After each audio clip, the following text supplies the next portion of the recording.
Do not buy the Blue Snowball iCE without watching this video.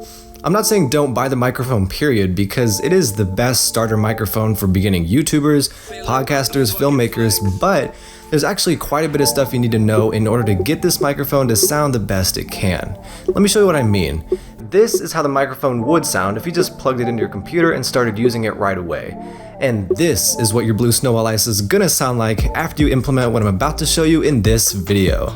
So I've been using this microphone for about 2.5 years, and over that time period I've found that about 6 inches is the best distance to keep between your mouth and the mic. But after you achieve that distance, you're not going to want to talk directly into the microphone because of popping peas and accidentally breathing into the microphone. So rotate the microphone about 45 degrees either to the left or right, and just this alone will make your recording sound a lot better. Next, we're going to jump into some editing, all of which is going to be done using free plugins for the free audio editing program Audacity. And if you don't know what that is or how to get it, there's links and full instructions down below in the description to download Audacity and all the plugins you need. I of course already have Audacity downloaded and set up on my computer and all the plugins I need, so for me all I have to do at this point is record some sample audio for us to mess around with in Audacity. I'm not sure if you noticed or not, but all this A-roll you've been watching so far was recorded with the Blue Snowball iCE, which you can actually see the very top of and the bottom of the field of view of the camera. So now that the microphone's already set up and I already have it recording, I'm just going to record some sample audio right here. I actually already thought up a short phrase or short example audio that I could record when I wrote the script for this video, so I'm just going to go ahead and read that into the microphone right now. Welcome to another Arium TV video. This is our sample audio recording for showing you guys how to edit in Audacity, and if this video makes you want to buy the Blue Snowball, make sure to do so from the link in the description for the lowest price. So that's some test audio I've recorded with the Snowball, and let's go ahead and jump into Audacity so we can get right into editing it.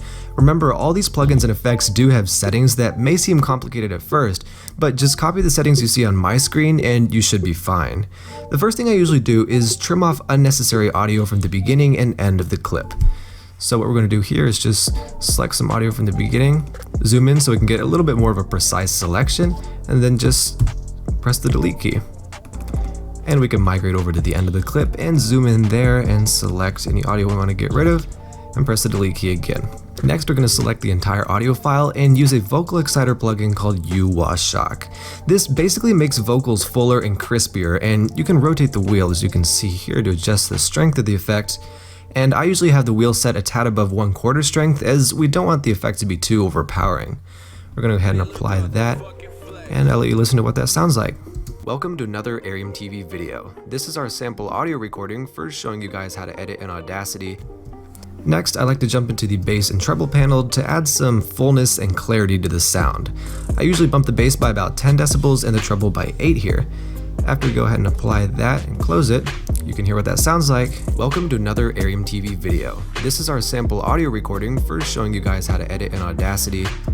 And as you can hear, it really does drastically improve the audio and make it much more professional sounding. So next up is Spitfish de-esser, and this isn't really an effect about making the audio sound better, but instead it just reduces that annoying hiss from overpronounced S sounds. Go ahead and apply that with the settings you see on screen. And welcome to another Arium TV video. This is our sample audio recording for showing you guys how to edit in Audacity. It may not jump out to you at first, but it's reducing the hiss on those S sounds and those syllables to make the audio sound much nicer. There's one more effect before we finish up editing this audio and go ahead and export it, and that is reverb. Now this one is completely optional and totally up to your preference. What actually gave me the idea for this effect was Peter McKinnon's short film The Bucket Shot, in which there's actually subtle reverb around all the vocals. What does it taste like? I'm drinking the lake. Absolutely phenomenal. Well, that's one for the bucket list. So if you like that effect, go ahead and take a look at my tile reverb settings here, in which I try to kind of emulate that effect. And if you like the closeness of the sound without reverb, just skip this step. I personally like the effect, so I'm just going to go ahead and apply it here, and I'll let you listen to what that does. Welcome to another Arium TV video. This is our sample audio recording for showing you guys how to edit in Audacity. It's a really subtle effect, and if you're listening on speakers as opposed to earbuds or headphones, you probably couldn't even tell the difference. So anyway, let's go ahead and move on, and the last thing we're going to do before exporting the audio is use a compressor to balance out the audio volume. The compressor basically brings up the volume in varying degrees to make everything nice and level and even, so we're just going to go ahead and apply that. So now we are done editing, and we can head over to File, then Export as Wave, We can select the location where we want to save the file and of course name it. Click save. We don't need to apply any tags or any extra metadata. Click OK, and it's going to export it. And we now have one beautifully edited, professional sounding audio file.